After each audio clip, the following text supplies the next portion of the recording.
Welcome back to the digital stage. We've talked about the brain of AI and the ears of the production.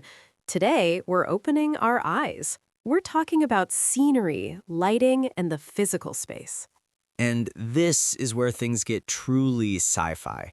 We are moving away from static plywood sets and fixed lighting cues toward what I call the living canvas.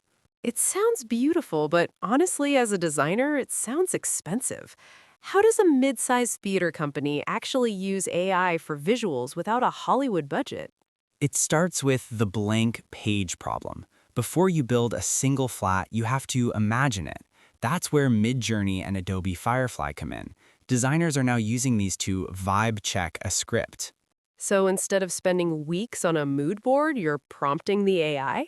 Exactly. You can type 1920s Chicago, but make it look like a watercolor painting with neon accents. And in 30 seconds, you have 4 distinct visual directions.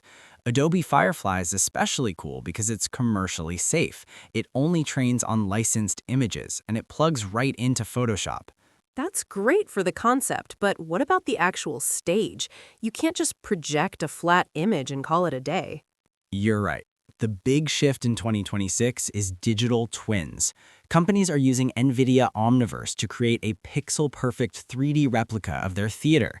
You can place AI-generated furniture and see exactly how the sightlines look from the back row before you buy a single piece of wood.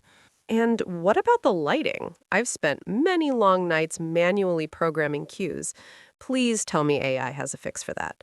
Oh, it does. Look into Vision Q Pro. It uses AI-driven tracking. Instead of a human operator trying to follow a fast-moving dancer with a spotlight, the AI uses computer vision to lock onto the performer. It can even adjust the color temperature of the light based on the color of the costume they're wearing. That is incredible. It frees up the lighting designer to think about the art of the light rather than just the mechanics of hitting a mark.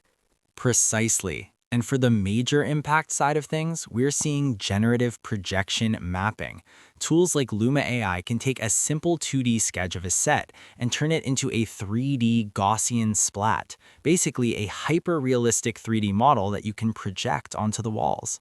So the set can literally change from a forest to a cathedral in the blink of an eye? Faster than that, it can change based on the actor's heart rate if you want it to. We're seeing neuroaesthetic lighting that uses AI to adjust the pulse and hue of the room to match the biological rhythm of the audience. That's a lot to take in. It feels like the line between the physical world and the digital world is just evaporating. It is, but remember, the goal isn't to make the theater a movie screen. The goal is to make the theater more live than ever. These tools let the environment react to the humans, not the other way around. From Midjourney for the spark of an idea to NVIDIA Omniverse for the planning and Vision Q for the execution, the toolkit is getting bigger every day. And the stage is getting wider. Well said. Next time, we're wrapping up the series with the most controversial topic of all, the AI performer. Can a machine truly have presence? That's going to be a spicy one. We'll see you then. Until then, stay inspired.